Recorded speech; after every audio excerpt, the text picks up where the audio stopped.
Green Ghost, written by Marion Dane Bauer, illustrated by Peter Ferguson. A stepping stone book published by Random House, New York. Chapter 2. In the Middle of Nowhere. The snow didn't fall. It flew. It flung itself sideways as if it never intended to land. Kay sat in the middle of the back seat so she could look out the windshield. All she could see, though, was the flying snow. In the headlights, it became a white wall. The white wall divided at the last instant to let them through. She checked the side windows of the car. There, she saw only darkness. She turned back to the wall of snow. Kay's father gripped the steering wheel hard. Next to him, her mother leaned forward. She leaned and leaned as if she could get them to Grant's faster that way. Christmas was waiting for them at Grant's. Christmas and cookies and gifts and a ham so huge the four of them could barely make a dent in it. A Christmas tree would be waiting too. The tree would touch the living room ceiling, only just leaving room for the angel. It would fill one whole side of the room. The tree would have about 1,000 ornaments on it too. Kay's favorite was the one shaped like a pickle. Gran always hid the glass pickle deep inside the tree for Kay to find. When Kay found it, she got a special pickle gift. At least she hoped a tree like that would be waiting. Last year, Gran had surprised everyone by saying the tree was too big, too messy, too much work. "I'm going to get one of those artificial trees next Christmas," she said. All year Kay had wondered if Gran would really do that. It would hardly be Christmas with an artificial tree. Gran wouldn't even be able to hide a pickle ornament in one of those scrawny things. But whether the tree was artificial or not, tomorrow was Christmas, and they still had a long way to drive. A long, long way. Dad had barked the last time Kay asked. She wanted to ask again now, but she didn't. This time, Dad might say, "A long, long, long, long way." The more the snow flew, the farther away Christmas seemed to be. Kay asked another question instead. "Where are we?" But Dad didn't like that question either. "We are in the middle of blasted nowhere," he snapped. Mom reached back to touch Kay's knee. The touch was a kind of apology for Daddy's being cross. He wasn't usually cross. "We are out in the country," Mom said. She spoke with careful cheer. Not that it helped much.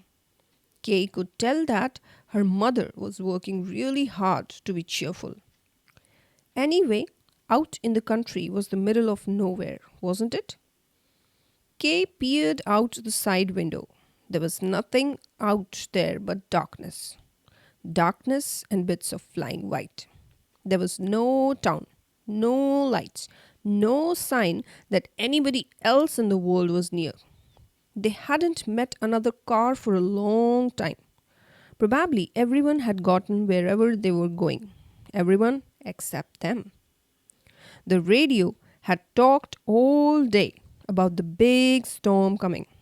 Her dad had said they would make it to Grant's before it got too bad. But here they were. The wind bumped against the side of the car, rocking it. "Charles!" Mom cried in a small, breathless voice, as if Dad had made the wind. She leaned forward harder. Kay's father didn't answer. He just hung on to the steering wheel. The wind bumped them again. Bump, bump. Two sharp blows made the car shudder.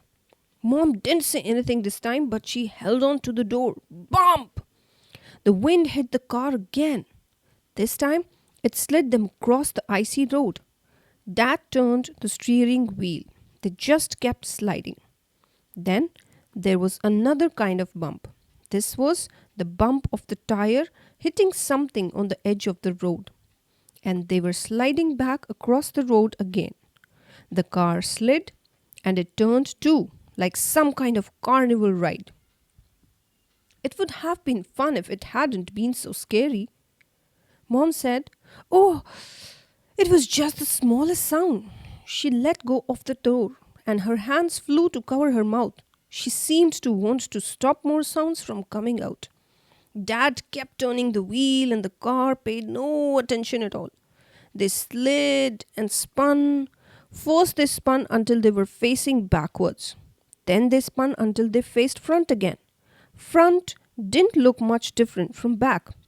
In the headlights, the snow kept coming at them. It sped toward them like millions of white bullets. The car made another turn, but partway through it went bump again, and bump and bump. Now the car was sliding down a small, steep hill, and suddenly everything stopped. Everything except the snow. It kept flying, and the wind kept moaning. All else was silent. For a moment, they sat perfectly still. There was nothing to see except flying snow. Then Kay's parents turned to look at her. They turned at the same time. Their heads could have been pulled by the same string. "Are you all right?" they asked in one voice.